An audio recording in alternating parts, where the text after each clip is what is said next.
Você conhece a verdadeira história da primeira fábrica de carros 100% brasileira?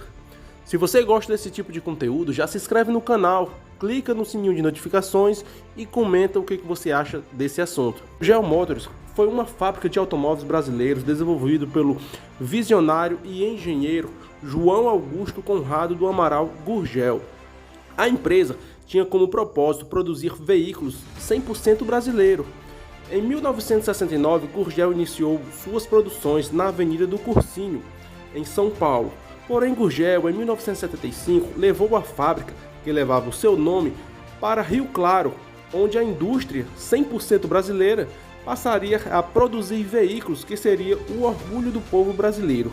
Orgulho esse que teria grandes desafios para enfrentar.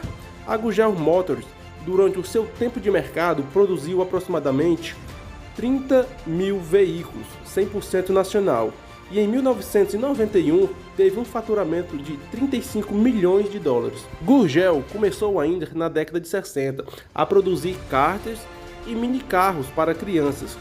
O primeiro carro produzido pela Gurgel foi o Bug de Ipanema, que utilizava o motor da Volkswagen. Desde então, a indústria brasileira de veículos, Gurgel, caiu nas graças do povo brasileiro, pois era um belo carro para sua época e um carro que vinha apresentando-se ser viável para qualquer terreno.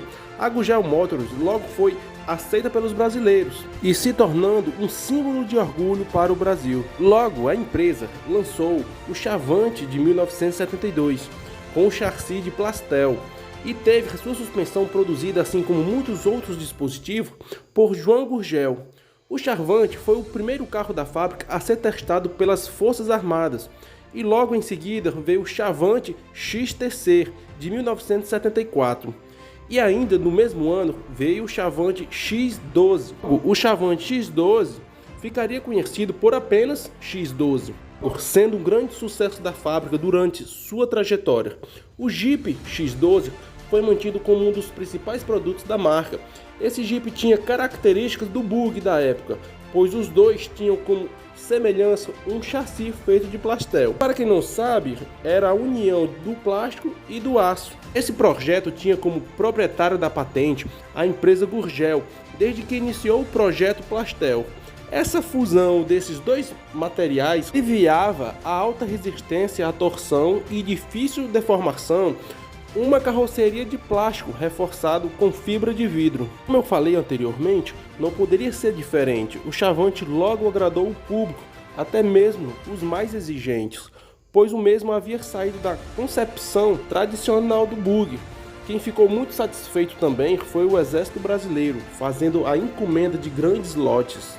A indústria Gurgel havia criado uma versão de uso militar. A versão de uso militar proporcionou uma grande quantidade de pedidos, não somente pelos militares, mas também uma versão civil do modelo X12. Você deve estar se perguntando o porquê da Gurgel ter falido. Irei agora citar alguns fatores que mudaram o rumo de uma das empresas promissora nacional. Você tem o desejo de trabalhar com manutenção de geladeiras, freezes, geláguas, dentre outros? Abaixo vou estar deixando um link de um canal parceiro, onde lá ele disponibiliza um curso com mais de 50 videoaulas por apenas R$ 25. Vale a pena ressaltar que o grande sucesso dos veículos da Gurgel não se deu somente por sua qualidade, mas sim porque não havia no mercado concorrência à altura, pois o Brasil tinha restrição de importações de veículos, de forma existindo apenas a Toyota Bandeirantes e o Jeep Williams, posteriormente sendo Ford. Veículos que acabei de mencionar eram de tração 4x4 e tinham um desempenho bem superior à Gurgel, porém eram veículos de valores altos e também de alta manutenção e consumo. Busca de espaço para continuar brilhando, a Estrela Brasileira comprou um terreno ainda maior em Rio Claro. Em paralelo à construção de uma fábrica maior, a Gurgel apresentou um glamuroso e pioneiro carro elétrico Itaipu E150. O carro elétrico não foi nem de longe o único lançamento promissor da Gurgel. A empresa emplacava um sucesso atrás do outro, até logo surgir alguns problemas, como por exemplo, o novo governo Fernando Collor de Mello, que tomou medidas que prejudicavam Gurgel de forma direta. A primeira dessas medidas foi isentar todos os carros com motor menor de 1.000 cilindradas do EPI. Essa decisão levou as montadoras estrangeiras que estavam localizadas no Brasil a surgir de forma muito rápida com veículos de cilindradas que se enquadravam nas novas políticas. Há quem diga que houve informações privilegiadas em favor das multinacionais, porém, isso não podemos te afirmar. Mas o fato é que a partir de então começou o pesadelo do povo brasileiro em ver uma indústria promissora e 100% nacional perder espaço e apoio político e também financeiro para as grandes multinacionais. A outra medida de Fernando de Collor de Mello foi a liberação de veículos importados, mesmo pagando uma alíquota de 85%. Alguns veículos, por conta dos impostos reduzidos, se tornaram mais baratos do que os jipes produzidos pela Gurgel. Em 1991, bancos como Banesp e IBEC liberaram novos empréstimos à Gurgel. Nesse período, a empresa, até então não percebida pelas multinacionais, passou a sofrer muita pressão por conta de veículos urbanos e de valores populares, e claro, por conta de sua capacidade e potencial de crescimento. Nesse mesmo período, a Gurgel emplacava novos lançamentos. Diante de sua visão de mercado, João Gurgel criou um novo projeto que batizou de Delta. O Delta seria um veículo popular que custaria entre 4 a 6 mil dólares. Porém, o projeto Delta não foi fabricado em série, sendo produzido apenas pouquíssimos protótipos. Os planos de João Gurgel eram montar uma fábrica em Fortaleza, onde produziria parte do veículo. Gurgel ainda contava com apoio prometido pelo governador do estado do Ceará, Ciro Gomes, e também o governo de São Paulo, Antônio Fleury Filho. Ambos governadores prometeram apoio irrestrito ao empresário brasileiro. Porém, não foi isso que aconteceu. Dessa forma, Gurgel, que já vinha perdendo o apoio político em termos fiscais e também financeiro, veio a passar por mais um baque em sua indústria. A empresa estava sempre batendo recordes em vendas. Em 1991, vendeu 3.746 veículos. Porém, em 1992, caiu para 1.671.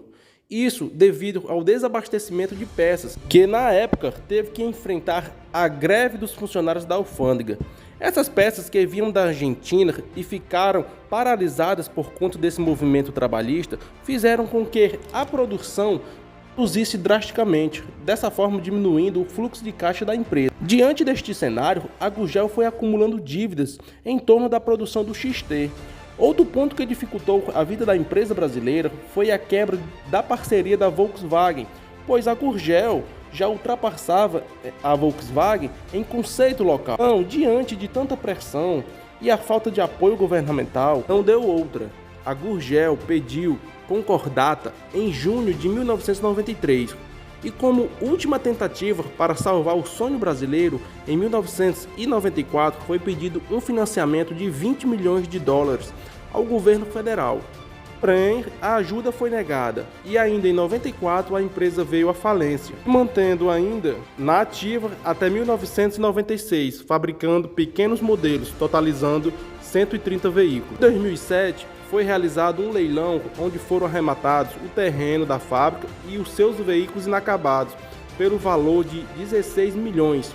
Parte desse dinheiro serviu para pagar dívidas trabalhistas, que chegou a quase 20 milhões. O Gurgel deixou um lastro de dívidas de 280 milhões de reais. Vale lembrar que em 2004, Paulo Emílio adquiriu o registro da marca Gurgel, que havia expirado no INPE desde 2003, pelo valor simbólico de apenas R$ 850.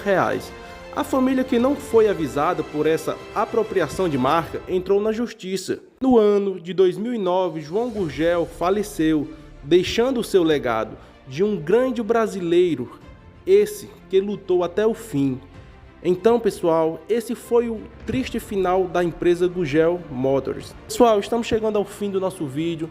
Peço a vocês que comentem aí na aba de comentários o que vocês acham dessa situação, o que vocês acham da empresa, o que vocês acompanharam da Gurgel. E se inscreve no canal, compartilhe, curte, fiquem com Deus e até a próxima, se Deus quiser.